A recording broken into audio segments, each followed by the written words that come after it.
blunt. Is it a 24/7 island? Is there lots of traditions such as close on Sundays? What's it like once you're there? So what you'll instantly be hit with is just how warm Tahitian hospitality is. I mean, what I would do as a tourist is definitely try and learn a couple of Tahitian words. So you can learn hello, which is Iorana, which is a good one to learn. With regards to the people and the culture, it's very laid back and relaxed.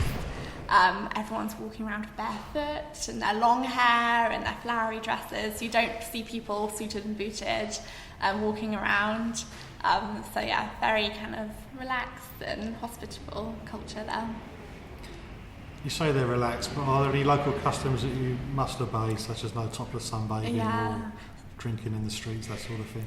So yeah, no nudity on the beaches, so that's seen as not very polite or respectful, so that's one thing to be aware of, but other than that, it's definitely barefoot culture whilst you're out there.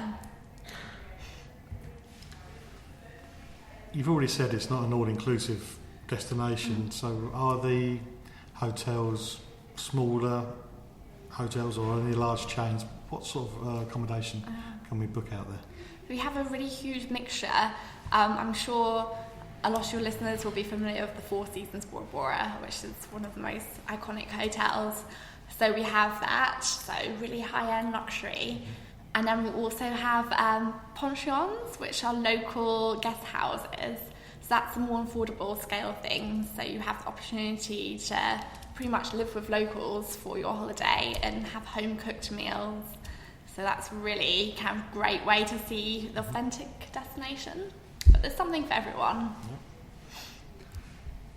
You've already said the food is fresh, the fruit's unbelievable, but is there a national dish everybody should try when they're out there? Yeah, I mean, you're not really going to be able to avoid it. The dish is poisson cru, which is basically raw fish, raw tuna, marinated in coconut and lime. Everyone eats it, so you need to kind of be a fish lover in Tahiti. But you also, steak is really popular, so we're about a 5-hour flight from New Zealand, which is still quite a big distance, but that's one of the closest, larger destinations, so they have lots of New Zealand steak flown in, which is very good.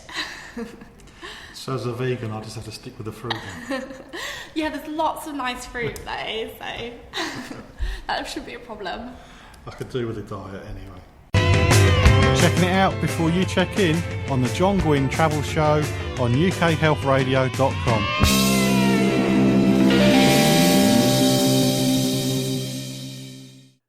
Still to come, travel news for drivers to France and also people flying to LA. But for now, we're coming to the end of my chat with Juno Thompson about the Islands of Tahiti. You're there. Do you just spend 2 weeks on the beach, or is there other things to see and do? You definitely can do that if you want to. I think what's great about Tahiti is there really is something for everyone. So you can definitely make it a flop and drop holiday and just soak up the rays and the beautiful turquoise lagoons. Or if you're a bit more adventurous, you can literally do anything. So you could do hiking in the mountains, quad bike trips, tours, SUV tours up in the volcanic, in the lush interior. And there's also loads of aquatic activities. So we have sailing, diving, snorkeling. It's incredible for diving and snorkeling. And one activity which I would recommend is swimming with sharks. Really? So I had the opportunity to swim with black tip sharks. Really? And it was incredible. So, and they're very docile, so it's definitely safe. Oh, I'm jealous now. I fancy doing that. Yeah, it's definitely a bucket list activity. It's not like diving with great whites then? No. These are friendly sharks. Are there any big annual events in the islands which are worth going to see and experience as a tourist? Or are there any big annual events you might be better off avoiding the area? Not really. I mean, the biggest event of the whole year is the Hieva Festival, which is basically, it runs through the summer and it's about 2 months long. And it's basically just a celebration of everything traditional. So you have lots of dance, you have traditional sports like climbing the coconut tree to collect the coconuts. So that's the biggest event of the year. So it's definitely a must-see. About 8,000 Polynesians attend. So definitely a big one. But throughout the year, you'll find lots of smaller dance festivals or even surf festivals as well. So there's lots of different ones going on. Have you climbed a coconut tree? I haven't personally. No. I'm actually a little bit scared of heights, so I don't think I'll be doing that anytime soon. I'm fine with heights, it's bridges I can't do. Oh, really? I just walked over the Millennium Bridge and I thought, I don't like this. But heights, no problem, it's just weird. Yeah, that rocks slightly, doesn't it? So. Don't mind It's it. good views, though. Yes, it is a good view. Yeah. It's an awful long way to go. Mm-hmm. So what would be the ideal time to be out there for? I would probably try and make it 2 weeks. Mm-hmm. If you are worried about the distance, it's really great to actually tie in the stopover in LA, so it breaks up the journey, so that's potential. Or even using it as a stopover to go over to New Zealand as well. Mm-hmm. You can also easily fly between.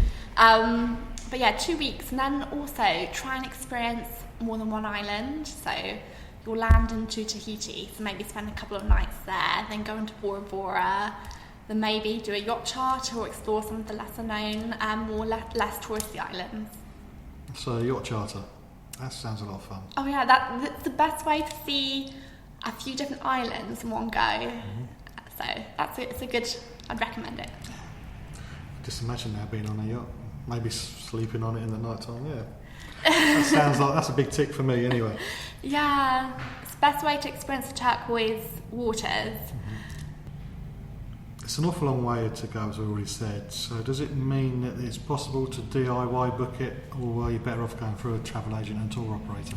I mean, I think again it really depends on the person. So yeah, you could definitely DIY book it and try and maybe tick off some more unusual islands which might not be so common for the UK audience to know about. Or if you want to stay in a pension, you could definitely DIY that. On our website we have a list of all different pensions and how to book them. But there's lots of tour operators in the UK which are really familiar with the product, and if you do want confidence, it's always safe to go to a tour operator and they can tailor make the package for you. Mm-hmm. You've mentioned the website, so that's how we found out more. Yeah. What is the address? So it's www.tahititourism.co.uk, and there's loads of information on there. Okay, great. Thanks for your time. Thank you.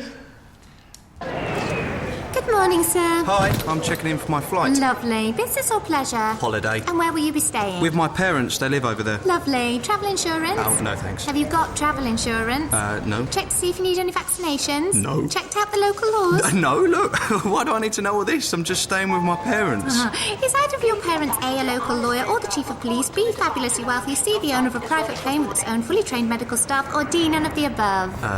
D? Lovely. Are you a superhero and in fact immortal? Things can go wrong on holiday abroad, even if you're staying with family. So check it out before you check in. Find out more at gov.uk/knowbeforeyougo. You can keep up to date with travel news and leave me a message at facebook.com/John Guinn Travel Show. The website Juno mentioned can be found at facebook.com/John Guinn Travel Show. Just look for the show for the 23rd of March 2017. And now the warning for people who are driving to France this summer, or in fact this Easter. The RAC is urging UK motorists driving to many towns across France this Easter to order recently introduced vehicle emission stickers as soon as possible. This is after it took 6 weeks for one to reach the UK. I'm going to pronounce this wrong, but I'm going to give it a go.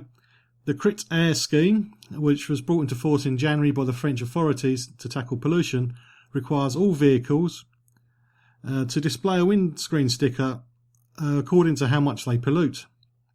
Stickers, which cost €4.18 or around £3.60 at the moment, which includes postage, come in 6 categories and cover the very cleanest electric or hydro-powered vehicles to the dirtiest. And this goes, the clean ones are green and the dirtiest are 5, Cat 5. These relate to the 6 European Union emission standards for cars dating back to 1992, when Euro 1 was introduced. The penalty for failure to display a sticker is an on-the-spot fine of between £58 and £117, or €68 to €135. In order to test the efficiency of the system, the RAC ordered a sticker from the official website, www.sophisticat certificate-air.gouv.fr. Don't worry, the web page will be listed at facebook.com/John Guinn Travel Show on the 6th of February, and it arrived on the 16th of March, despite the letter being dated the 2nd of March. The website states that stickers should be delivered within 30 days. RAC spokesperson Simon Williams said, "We ordered an anti-pollution sticker as a test shortly after the English language site went live, and worryingly it took a full 6 weeks to turn up. As a result, we are now concerned that someone who orders one for a trip that would take place centre of Paris, Lyon, or other towns mentioned, will not receive it in time and may be at risk of an unwanted encounter with the French authorities." To apply for a sticker online, drivers must know their vehicle's European emission standards, and there's help with the RAC website, rac.co.uk, in working this out. The organisation advises drivers to ensure they use the French government website, as there are already third-party operators offering the same service but for significantly more money. The car's logbook needs scanning, so drivers have to change the scanner settings to ensure that the scanned image is no larger than 400 kilobytes. Sorry, kilobytes. Get that bit right. There are quite a few cities already, and the 22 other towns in France may decide to do the same by 2020.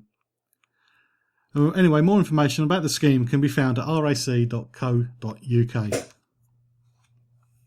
For those of you who are going, I don't care about some silly sticker for my car, I'm not driving to France, I'm going to the United States. Well, if you're flying to the USA in May, specifically to LA Airport, LAX, and you're flying with Delta, then you may have some problems of your own.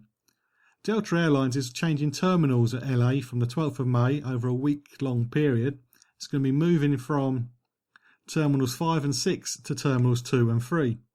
And this move will impact 21 airlines during the week. But hopefully, once the move's been done, it'll be faster and more convenient connections for Delta's joint venture and SkyTeam partners. There'll be less ramp congestion arriving and departing LAX. The new location is closer to the entrance at LAX, so it's faster and easier access in and to and out of the airport. So the relocation will start on the night of the 12th of May and will continue for overnight moves from 14th and 16th of May, with the schedule completing on the 17th. And during the move, Delta flights will operate from as many as 4 terminals, 2, 3, 5 and 6, on certain days of the move. So do check with your travel agent which terminal you'll be arriving or departing from if you're in LAX during that week. If you're caught up in the move and you missed a flight, please, when you come back, please do share your story with me, facebook.com/John Guinn Travel Show. Well, that's the end of this week's show. I hope you found the information about Macerich shopping centres and fashion outlets and the Islands of Tahiti useful and maybe inspiring. If you've been to either of these places, do share your experiences at facebook.com/John Guinn Travel Show.